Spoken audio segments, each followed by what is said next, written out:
안녕하십니까, 빨간아재입니다. 서울에서 지금 막 내려왔습니다. 열차 타고 천안에 도착을 했는데요. 굉장히 중요한 일이 하나 발생을 해서 이 말씀을 꼭 짚고 넘어가야겠다 해서 차 안에서 잠시 카메라를 켰습니다. 저녁에 언론 보도가 나왔는데 법무부가 윤석열 징계 취소 소송을 대리하고 있는 변호인을 해임했다고 합니다. 한 명은 오늘 이제 해임한 사실이 알려졌고, 한 명은 지난주에 해임을 했다고 해요. 사유는 이렇습니다.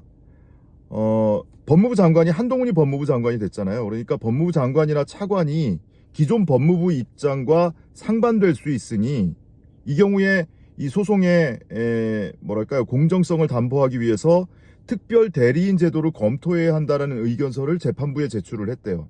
근데 이거를 빌미 삼아서 법무부하고 상의 없이 했다라면서 해임을 했다고 합니다. 그리고 지난주에 해임된 또 한 명의 변호인은 법무부 간부하고 형제지간이라는 이유로 해임을 했다는 거예요. 근데 이게 얼마나 심각한 문제가 있냐면, 결국에는 윤석열이 행정소송에서 패소가 확정될까봐, 행정소송에서 패소가 확정되면 나중에 대통령의 퇴임한 이후에 직권남용 등의 혐의로 형사처벌이 불가피한 사안입니다. 자, 돌아가 보자고요.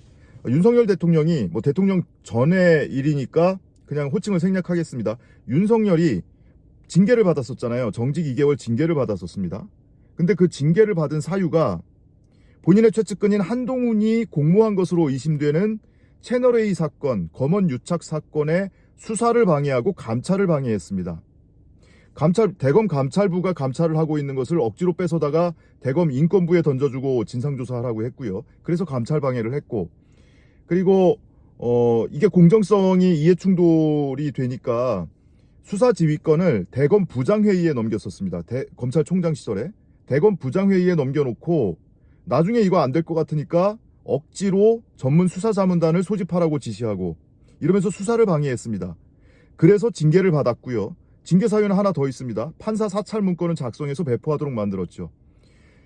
이 세 가지가, 4개 징계 사유 중에 3가지 징계 사유가 행정법원 1심에서 모두 인정이 됐고, 1심 행정법원에서는 심지어 정직 2개월도 가볍다, 징계 양정이 정한 하한보다 오히려 가벼운 징계다, 면직도 가능한 비위 행위가 있었다, 이렇게까지 판결을 했습니다. 그러니까 윤석열은 원고였어요. 소송을 제기한 당사자, 그리고 그 상대는 정부를 대리하는 법무부 장관이었습니다.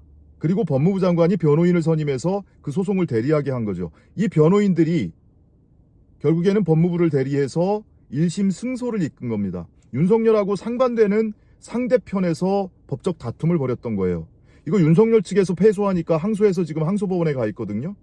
근데 법무부를 대리해서 승소했던 이 변호인을 한동훈이 해임한 거예요. 자, 이 사건은요, 만약에 이대로 확정이 되면, 형이 확정되는 게 아니고 승소 패소가 확정이 되면 윤석열이 패소한 거기 때문에 징계 사유가 정당하다, 중대한 비위 행위가 있었다라는 거거든요. 직권남용이겠죠, 1차적으로. 그러면 당장은 대통령이니까 기소가 안 되더라도 퇴임 이후에는 즉시 형사처벌될 가능성이 매우 높습니다. 불가피합니다. 그러면 윤석열 입장에서는 이걸 어떻게든 재판을 뒤집어야 되는 거예요, 판결을. 그런데 법무부를 대리하고 있는 변호인들이 1심에서 승소를 이끌었던 변호인들이란 말이에요. 걔네를 날려버린 겁니다. 그 변호인들을 날려버린 거예요.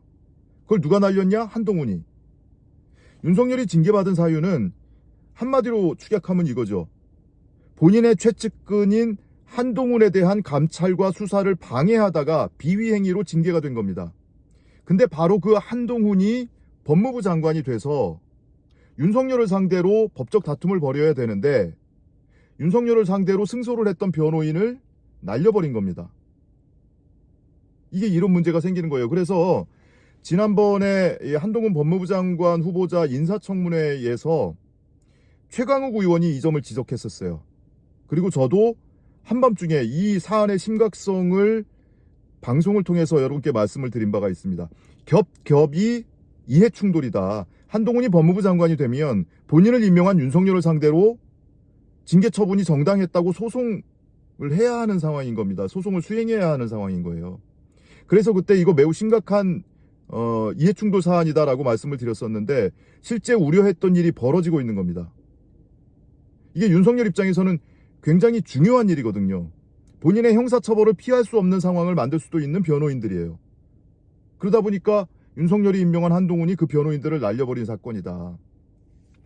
언론에서는 이게 이 변호인을 해임했다라는 사실 자체만 드라이하게 지금 보도를 하고 있고, 이에 따른 논평을 제가 아직 접해보지 못했는데요.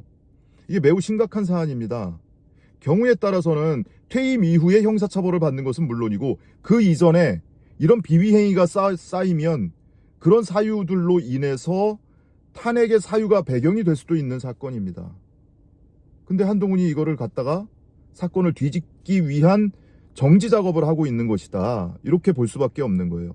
이거 정치권에서, 특히 민주당에서 이거 심각하게 문제 제기를 해야 되는 사안입니다. 당장 법사위 열어야 돼요.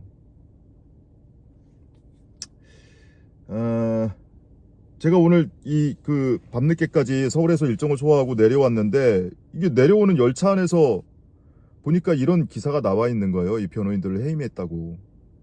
그래서 이것은 정치권에서 그리고 여론을 통해서 매우 심각하게 이것에 대한 문제 제기가 있어야 한다라는 이야기를 이 심야에 영상으로 한마디 남겨두고 방송을 마치겠습니다. 고맙습니다.